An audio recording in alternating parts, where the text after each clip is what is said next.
სანამ დათვისას დავიწყებთ, ჯერ ნიადაგი უნდა მოვამზადოთ, უნდა დავიცვათ ახალი სუსტი ჩითილები ბაქტერიებისგან და ვირუსებისგან და ამისათვის გთავაზობთ, ყოველ შემთხვევაში მე ამას ვიყენებ ფიტოსპორინს, რომელიც შეიცავს ცოცხალ უჯრედებს და აქტიურ ბიოლოგიურ მასალას, ბაქტერიებს, აგრეთვე ზრდისთვის საჭირო მიკროელემენტებს, როგორიც არის ბორი, რკინა და მრავალი სხვა, გუმსაც შეიცავს, რომელიც ზრდაში ეხმარება მცენარეს, მაგრამ რადგან ეს ცოცხალი ბაქტერიებია, ხმარებამდე მინიმუმ 9 საათით ადრე უნდა გავხსნათ. ჩავყრი მე ოთახის ტემპერატურის წყალში, თვალის ზომით ვაკეთებ, კარგად მოვურევ,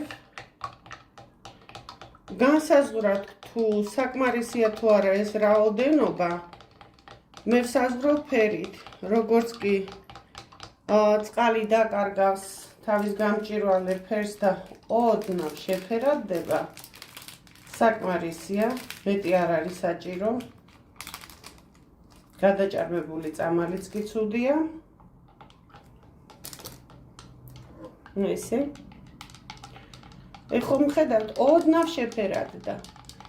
მე ახლა ამას ოთახის ტემპერატურაზე დავტოვებ მინიმუმ 9 საათით, ან იმ დრომდე, როდესაც მეცლება თესვის დასაწყისად და ნახოთ შემდეგი პროცესიც. ვაპირებ დავთესო კამპანულა, ზარები, დაბალი ნიადაგმფარავი, ეს საკუთარი თესლია, მოვამზადე წარწერა, რომ არ ამერიოს სადრას თესავ, ეს არის აგრეთვე ჩემი აღებული თესლი ჟოლოსფერი არმერის, ესენი ცოტა ესეთი ბაბუაწვერას თესლს გავს, ცოტა ბევრი ნაგავი ურევია შიგნით, მაგრამ რადგან მე დეზინფექციას ვაპირებ მიწის და ისე დათესვას, ეს ნაგავი არაფერს არ უზამს, პირიქით გააქვიერებს მიწას, ამის გამორჩევის თავი არა მაქვს, აგრეთვე ვერონიკას ვაპირებ, დავთესო ლურჯი,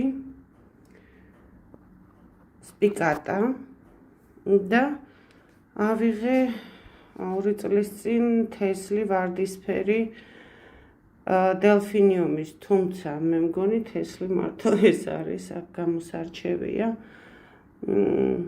არც ისე აღფრთოვანებული ვარ, ჩვენში დარჩეს ვარდისფერი ვერონიკი, დელფინიუმით. მაგრამ რას ვიზამთ? საერთოდ დელფინიუმების თესლი საკუთარი ჯობია, წინა წლის აღებული რო დაითესოს, სტრატიფიკაცია უნდა გაიაროს, ანუ ერთი თვე მაინც მაცივარში იყოს, ეს კი იყო მაცივარში. ნუ აქედან 1-2 შეიძლება გამოვიდეს და ჩემთვის საკმარისი იქნება, მე ესეთი ვარდისფერი მომენტები ძალიან არ მომწონს ბაღში. სამაგიეროდ შევიძინე აი ესეთი ფერის დელფინიუმი, ეს არის ახალზელანდიური ფორმის ჯიშის, საკმაოდ მაღალი იზრდება, ესენი უკვე მქონდა მე და სამწუხაროდ ლოკოკინებმა სულ შემიჭამეს. უნდა დელფინიუმის ყიდვის დროს აუცილებლად და საერთოდ უნდა მიაქციოთ აღების დროს, ეს არის აღებული 1 წლის წინ.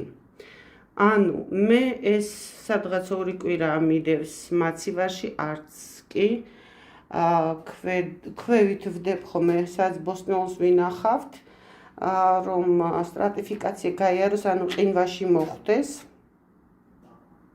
ეს ძალიან მინდა რომ გამოვიდეს და ამჯერად რომ ჩავრგავ მიწაში რომ გადავიდან ბლომად კვერცხის ნაჭურს მოვაყრე გარშემო, იქნები დავიცვა რამენერად ლოკოკინებისგან, პირველი ამას ჭამენ და მერე გადადიან ხოსტაზე.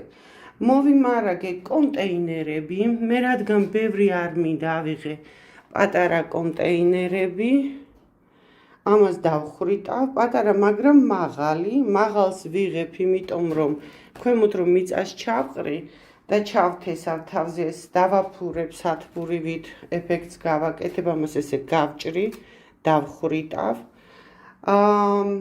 და ამას მე ესე დავაფარებ ხოლმე, გავხსნი, როდესაც კონდენსატი მოგროვდება, სამაგიეროდ ეს მაღალი რომ არის, შიგნით ჩითილი რომ გაიზრდება, ზრდის ადგილი დარჩება, დაბალი არ ივარგებს.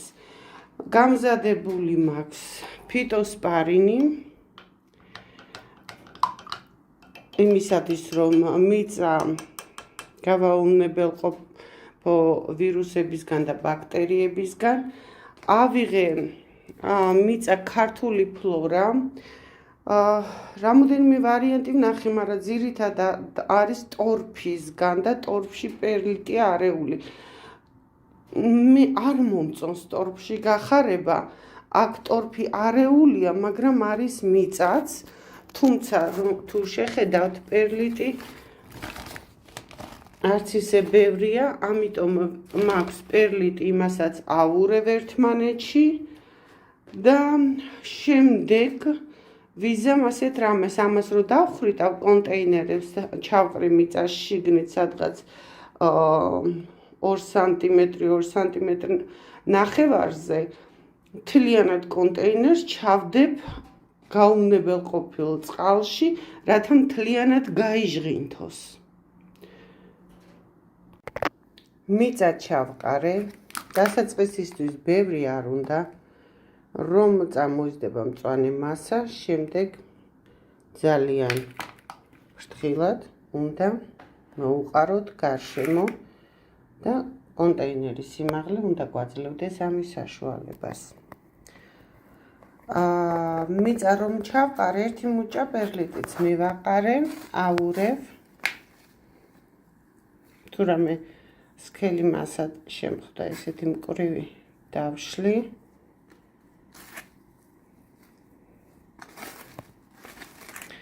მოგეხსენებათ, მე მიწაში არეული ტორფი მაქვს და არა ტორფში ოდნავ არეული მიწა. როგორც თქვი, მიწა უნდა იყოს ნატრიუმის გარეშე, საკვები ნივთიერებების გარეშე. კარგად მოვასწორებ. ხელით ოდნავ მივტკეპნი.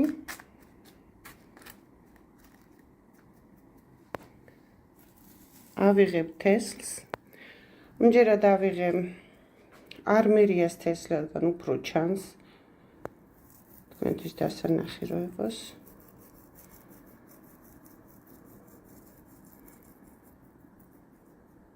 მივიდა. მე ბეკირებისას განცალკევება გამიჭირდება ამის.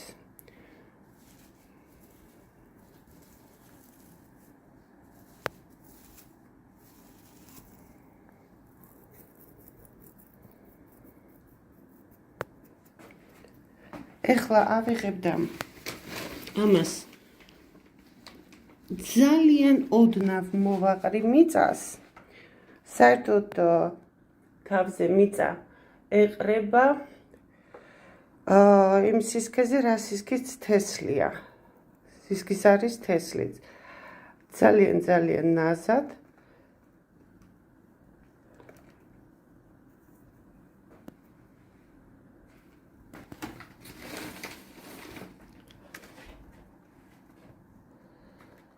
ბევრი არ უნდა, სიბნელეში უნდა გახვივდეს თესლი, ბევრი რო იყოს, გაუჭირდება.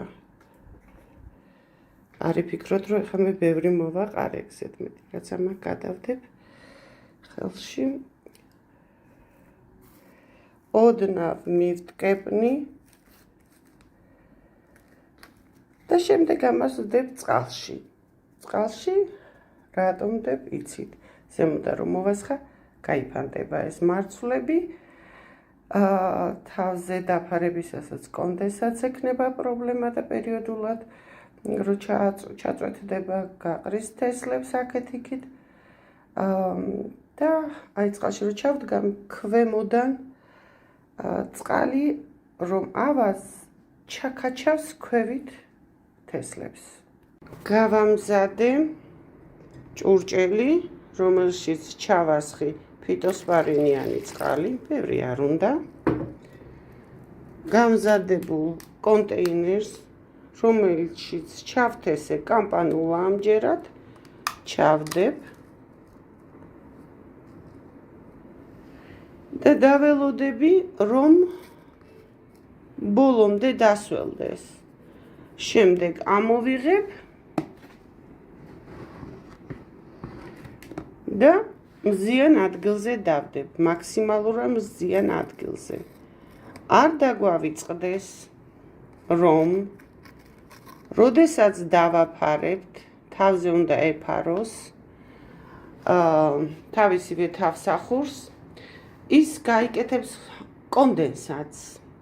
პერიოდულად უნდა გავანიაოთ ხოლმე, დიდი ხნით არა, კონდენსატი გადავწმინდოთ. განსაკუთრებით, აი ესეთი სანამ თესლი წამოვა, ეს საშიში არ არის.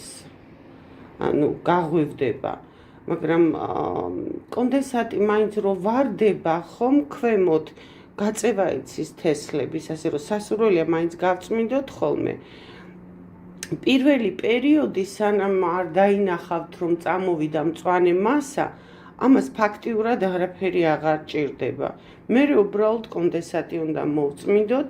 მე პერიოდულად გაჩვენებთ, სავარაუდოდ შორტების სახით ჩავაგდებ ხოლმე, რა პროცედურებს ვაკეთებ და მიადევნეთ თვალყური. ამჯერად დაგემშვიდობებით, თქვენი შაბათის მებაღე არხი გამოიწერეთ და მომიწონეთ თუ მოგეწონათ დღევანდელი ვიდეო.